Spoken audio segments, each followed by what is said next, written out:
Hi class, my name is Cami Butler. I volunteered at Crescent Elementary School down in Sandy. Um, I was helping out in the first grade class with a teacher. Her name is Mrs. Weatherspoon. It's probably I think she told me it was her 10th year or so teaching at that school. So she's been there for a while and she kind of knows the route. So it was really nice for me to observe a classroom with her. So her room is set up quite like a lot of other classrooms that I've been into. And as soon as you walk in the door, you see her desk. It's fairly open. She has like a bunch of stuff and a bunch of family pictures, makes it very inviting, and lots of space for kids to come up and ask for help with some of their work if they need it. On the left-hand side, she has this room called the wet room that connects with another first grade teacher. And in there they have a drinking fountain, they have all their supplies, and it's just a nice room between both of their rooms there where students can go and take tests or get extra help or a lot of different reasons. That wet room is used a lot and it's super helpful, and it's the first one I've ever seen. So I really like that space. So if you walk back out of the wet room into her room, there's the front of the classroom where she has her smart board, she has an Apple TV, she has a projector, so she has a lot of materials that are very helpful for when she's teaching.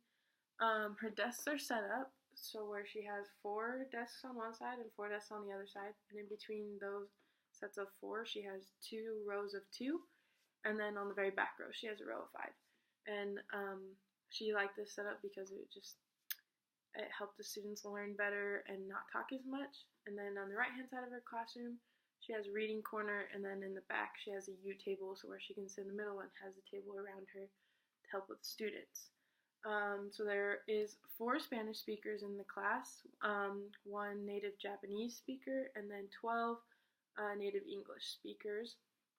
4 of the ELL students speak English fairly well. It's mainly you see in their writing that they have a little bit of trouble. And then she has 1 Spanish-speaking student that does not speak English hardly at all. So it's been really fun. It's been an experience. So how my day usually goes in the class is we'll have a morning meeting. Then we'll go to walking to read, which is where the students are divided up into groups based on their reading level. From kindergarten, and each teacher has a different group, and half of the teachers, so 2 out of the 4 teachers, will split halfway through, and then the other 2 of the 4 teachers keeps them the entire time. So during walking to read, they are in Marcy's class, they are doing Core 5, which I helped a lot with. It's like a reading, writing, spelling program on the iPads, which is really nice. It's really fun for the students. It helps them keep them motivated. And then while they're doing that, they have aides come in, and then Marcy, along with the other teachers, are doing testing and helping with nonsense words and stuff like that. So it's pretty busy, and then after we finish walking to read, we have recess. Then we talk about spelling words, whether that's going over compound words or ending in Y, just kind of different ways we talk about our spelling words, and then we take our spelling tests. So I really like how she does that to help remind the students kind of if kids haven't had a chance to study or something like that. So something that's really hard for some of the non-native English speakers is Core 5, because it's really helpful that they have headphones to listen, but when they're asked to write or type or sort something, it can be hard for them because they may not be familiar with those kind of terms. But it is a pretty difficult program, but it's awesome because it's set up for each one of the students. So if a student's struggling with a problem, it'll take it back and make it a little bit simpler and help them try to understand it. And if not, it just keeps making it simpler. And then at one point you can see a little red apple It's at the bottom of the screen, and they've attempted that problem multiple times and they're still not getting it, which was most of the time my job to kind of help and go and look for those red apples. So I'll just jump right into some of my examples. I'll do my reading example first. This was a student that is fairly good at speaking English, but his writing is a little bit different. So it says, we were talking about winter, and it says, I went outside to play with my brother in the snow. I seen a lot of snowflakes. We had a fight with a ball of snow. Then we builded a snowman. My dad walked outside to make snow angels with us. Mom made soup because it was too cold outside. So a couple of things that I noticed is he kind of had a hard time with verbs and the tenses that they needed to be in. And then later, his was actually one of my verbal examples as well. He had told me that his brother liked to play outside with him at recess. So just kind of the same thing. He struggled with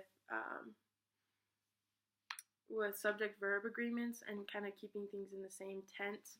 So we had a talk about how things can change, but I think a lot of that has to do with him just kind of getting used to speaking English.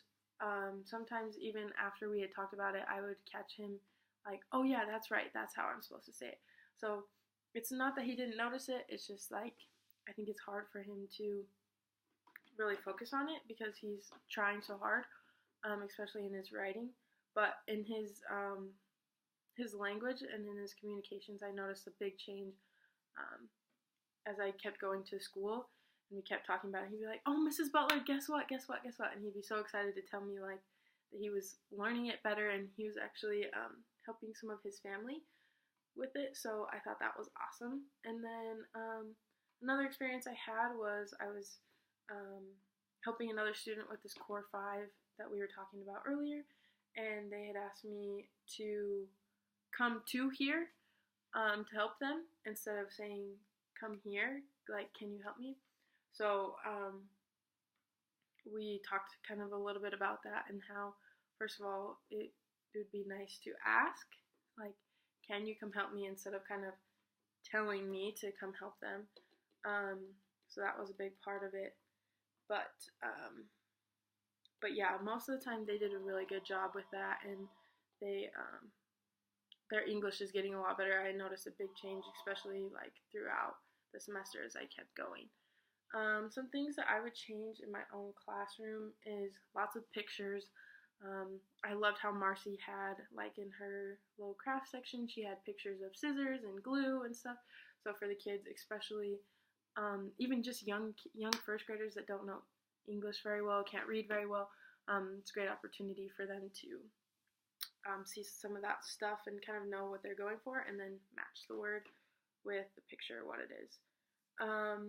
I would try to keep my ELL separate so that, especially sitting, that they can kind of engage with more conversation of native English speakers, so they can kind of help catch on a little bit. And then another thing I would focus on is encouraging them to communicate if writing is too hard. Writing can be difficult for some students, and especially in first grade when everything's new, to really like try to communicate it first, and then we'll talk about writing later, talk about how we can help with some of that stuff. I would also not worry about fixing mistakes. As I talked with Marcy, they're going to make a lot of mistakes, especially because, you know, this is kind of their first year in school.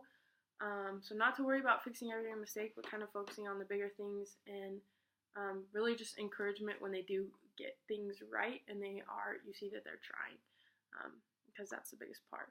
And then always ask questions and never give them the answer. So I think that's important, especially with this Core 5 that I had to learn, is I really wanted to just give them the answer so they could pass that unit, but I really had to learn, like, you have to ask them questions, you have to make them learn from their mistakes. So I really loved being in the classroom. I always loved helping out and really focusing on the ELLs. This semester was a challenge for me, but I loved it, and this class has been a great learning curve for me, especially because I did not know a lot of this information. So was really grateful for this experience.